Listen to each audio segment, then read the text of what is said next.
तारकासुर के वध के पश्चात तीनों लोकों में शांति स्थापित हुई।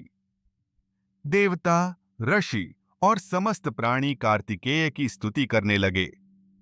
देवताओं ने उन्हें देव सेनापति और सेनापति का पद प्रदान किया। उस समय ब्रह्मा, विष्णु और इंद्र ने मिलकर कहा, हे कार्तिकेय, आपने धर्म की पुनर्स्थापना की है। आपके इस पराक्रम से अधर्म का नाश हुआ है और सृष्टि में संतुलन लौट आया है। युद्ध समाप्त होने के बाद कार्तिकेय ने अपने शस्त्र आयुधों को ब्रह्मा को अर्पित किया और भगवान शिव की आज्ञा से कैलाश पर्वत की ओर प्रस्थान किया। उनके रथ के आगे देवताओं की जयघोष गूंज रही थी। सभी दिशाओं में पुष्प वृष्टि हो रही थी। आकाश में देव गंधर्व गान कर रहे थे, जय स्कंद, जय कुमार, जय कार्तिकेय। जब वे कैलाश पहुंचे, माता पार्वती ने उन्हें गोद में लिया और नेत्रों से अश्रु बहाए उन्होंने अपने पुत्र को आशीर्वाद दिया। वत्स, तुम सदैव धर्म के रक्षक रहो, तुम्हारा तेज कभी क्षीण न हो।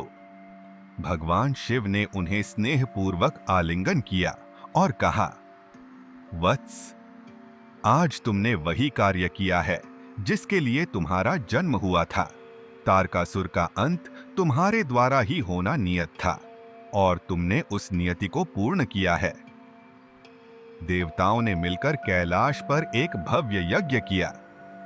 उस यज्ञ में ब्रह्मा ने स्वयं आहुति दी, विष्णु ने यज्ञ की रक्षा की और इंद्र ने देवगणों का नेतृत्व किया। सभी ने भगवान स्कंद की स्तुति करते हुए कहा, हे देव सेनापति, आप ही धर्म की रक्षा करने वाले हैं। आप ही ईश्वर की वीरता का प्रतीक हैं। आपने अपने तेज से अधर्म का नाश किया है, अतः आप सदैव देवताओं के अग्रणी रहेंगे। भगवान शिव ने आदेश दिया कि आगे से हर देव युद्ध में स्कंद का नाम लेकर विजय की कामना की जाएगी। उन्होंने यह भी वरदान दिया कि जो व्यक्ति स्कंद का स्मरण करेगा वह अपने सभी शत्रुओं पर विजय पाएगा। इसके बाद भगवान कार्तिकेय ने अपने गणों और देवताओं को विदा किया और कैलाश पर कुछ समय तक अपने माता पिता के साथ निवास किया। उस समय कैलाश पर अपार आनंद था। देवता प्रतिदिन आकर उन्हें प्रणाम करते और उनके पराक्रम का गुणगान करते। कुछ समय पश्चात देवताओं ने पुनः उनसे निवेदन किया कि वे स्वर्ग लौटकर देव सेना का संचालन करें। शिव और पार्वती ने उन्हें अनुमति दी। उन्होंने माता पिता को प्रणाम किया और कहा, माता, मैं सदा आपके आदेश का पालन करूंगा। पिता, आपका आशीर्वाद ही मेरा बल है। इस प्रकार कार्तिकेय देवताओं की सेना का नेतृत्व करते हुए स्वर्ग लौट गए। उनके जाने के बाद कैलाश पर शांत वातावरण छा गया। पार्वती का हृदय गर्व से भर गया, किंतु भीतर एक हल्की उदासी भी थी, क्योंकि उनका वीर पुत्र अब दूर रहने वाला था।